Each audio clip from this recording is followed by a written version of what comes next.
So it has taken a lot of work. It's been a lot of years of effort, a lot of years of sacrifice. It's been 10 years in the making as we've gone through the different phases. I've been involved. I moved to Brussels in 2015, so I've seen it all. I was there in Brussels even before the referendum. And I've been involved in every phase of the negotiations. I've been probably at every single negotiation round, the countless technical sessions. So it's been a fantastic experience for me and a privilege, of course. We would have thought that our contact with the EU would have diminished with the treaty, but it could actually increase.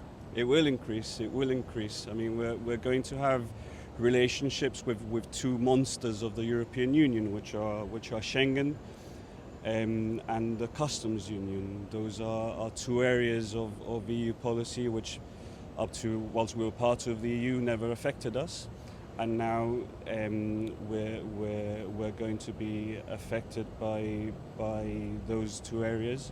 We're going to have relationships with the EU in relation to Schengen and the Customs Union, and that will change the panorama completely. So I think it's true to say that our relationship with Europe will deepen as a result of the treaty, as compared to what our position was whilst we were part of the EU.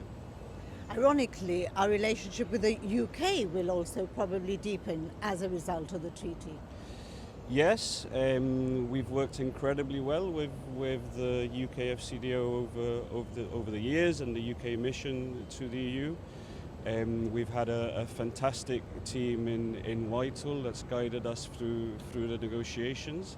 I think now it's up to us here locally to implement the treaty, even though of course it's the UK that's the party to the treaty, but it'll be up to us to implement the treaty here and ensure that we adhere to what we need to comply with.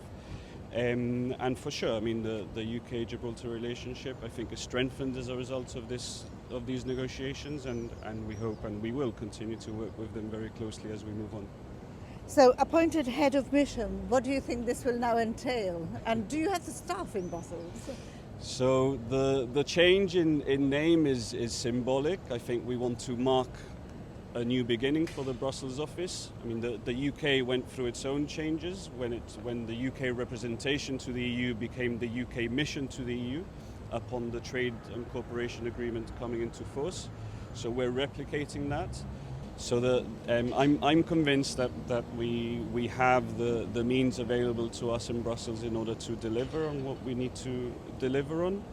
I think the Deputy Chief Minister spoke about this recently in Parliament. We've got a plan in place for the office, a manual on how the office should be operated moving forwards, and I'm very excited about the new chapter for the office.